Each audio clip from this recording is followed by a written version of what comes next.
সংসদে হামলার ঘটনা নিয়ে অবশেষে মুখ খুললেন প্রধানমন্ত্রী নরেন্দ্র মোদী। 4 দিন পর প্রধানমন্ত্রীর প্রতিক্রিয়া নিয়ে মোদীকে কটাক্ষ করছেন বহরমপুরের সাংসদ তথা প্রদেশ কংগ্রেস সভাপতি অধীর চৌধুরী। কি বলেছেন তিনি শোনাবো। Celebrate this 31st with Golden Retreat, a luxury 4-star hotel. Enjoy golden midnight magic with DJ Sara, gala buffet, live music, countdown fireworks and more. Contact 9046138610, 9046012405.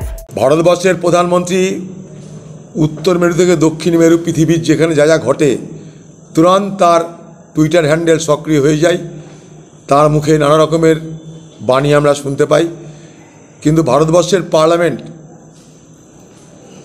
যা আক্রান্ত হলো 13ই ডিসেম্বর, এতদিন পর আজ কত তারিখ প্রধানমন্ত্রীকে নিশ্চয়ই স্মরণ করে দেওয়ার দরকার নেই।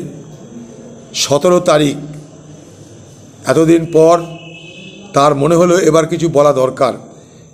তার তো প্রথম দিনই পার্লামেন্টে এসে বলা ছিল যে আমি আছি, তোমরা ঘাবড়িও না। সারা দেশকে সুরক্ষা দেওয়ার জন্য যিনি গ্যারেন্টি দিয়ে থাকেন, সে মোদি গ্যারেন্টির জায়গায় মোদি এখন মুশকিলের নাম হয়ে গেছে। আগে বলা হতো মোদি হ্যায় তো মুমকিন হ্যায়, নতুন স্লোগান দিতে হবে মোদি হ্যায় তো মুশকিল হ্যায়। অতএব প্রধানমন্ত্রীর অনেক আগে যে কাজ করা উচিত ছিল, বিরোধীদের চাপে তাকে আজকে মুখ খুলতে হয়েছে, ভারতবর্ষের মানুষের চাপে তাকে আজকে মুখ খুলতে হয়েছে। এ কথা তার পার্লামেন্টের মধ্যে এসে দাঁড়িয়ে বলা উচিত বলে আমি মনে করি। এটার নামই কার্টেসি। অটল বিহারী বাজপেয়ী এটা করেছিলেন, আজকের প্রধানমন্ত্রীও এটা করা উচিত বলে আমি মনে করি।